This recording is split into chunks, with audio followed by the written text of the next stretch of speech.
জয়গুরু সুপ্রভাত। পরমপিতা রাতুলনাগা চরণে ভক্তিপূর্ণ ভূমিষ্ঠ প্রণাম জানিয়ে শুরু করছে আলোচনা প্রসঙ্গ থেকে পাঠ। 14ই চৈত্র সোমবার 1355 ইংরেজি 28/3/1949।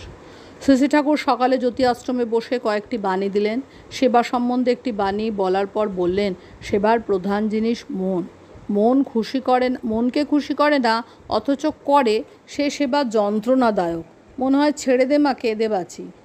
শ্রী ঠাকুর বড়াল বাংলোর ভিতর স্নান করার সময় বললেন, উপচয়ী ইষ্টকর্মের ভিতর দিয়ে সম্বর্ধনা হয়। যেখানে তা নেই অথচ অনুরাগ আছে বলে দাবি করে, সেখানে অনুরাগ নেই, আছে প্রবৃত্তি পূরণী আকাঙ্ক্ষা।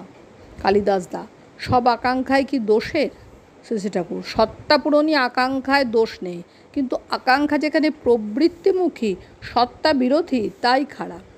শ্রী ঠাকুর বিকেলে বড়াল বাংলোর পশ্চিম দিকের মাঠে এসে একখানি চেয়ারে পশ্চিমাস্য হয়ে বসলেন। অস্তগমনমুখ সূর্যের রক্তিম আভায় তাকে অপরূপ সুন্দর লাগছিল। সুশীলদা, কালিদাসদা প্রমুখ ছিলেন। পরে পূজনীয় বরদা এসে বসলেন। শ্রী ঠাকুর প্রফুল্লকে কতিপয় বাণী পড়ে শোনাতে বললেন, তা শোনানো হলো।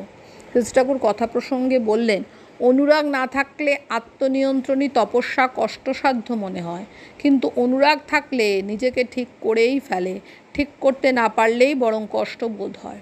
আবার বললেন, স্থবির হয়ে ভগবানের কথা বলছি, কিন্তু ইষ্টস্বার্থ প্রতিষ্ঠার জন্য বাস্তবে কিছু করছি না, তার মানে অনুরাগ নেই। শ্রী ঠাকুর একটি বাণী দেবার পর সুশীলদা প্রসঙ্গত বললেন, অহংয়ের হাত থেকে ত্রাণ পাওয়া কঠিন। শ্রী ঠাকুর, ও একেবারে যায় না, তবে বীজ দাঁত হারা হয়ে থাকে। প্রফুল্ল, মানুষ ভগবৎ পথে উন্নত আনন্দ পেয়েও আবার কামিনী কাঞ্চনের দিকে ঝোঁকে কেন? সেটা তো আলুনি মনে হওয়া স্বাভাবিক তখন।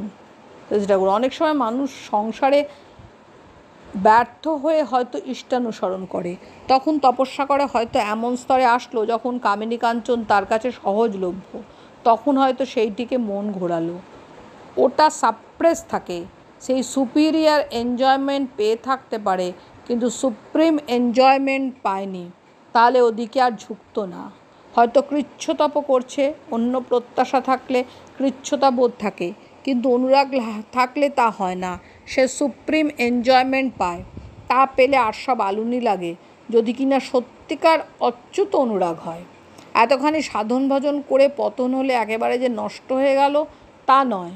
শুচীনাং শ্রীমতাং গেহে যোগভ্রষ্টে বিজায়তে।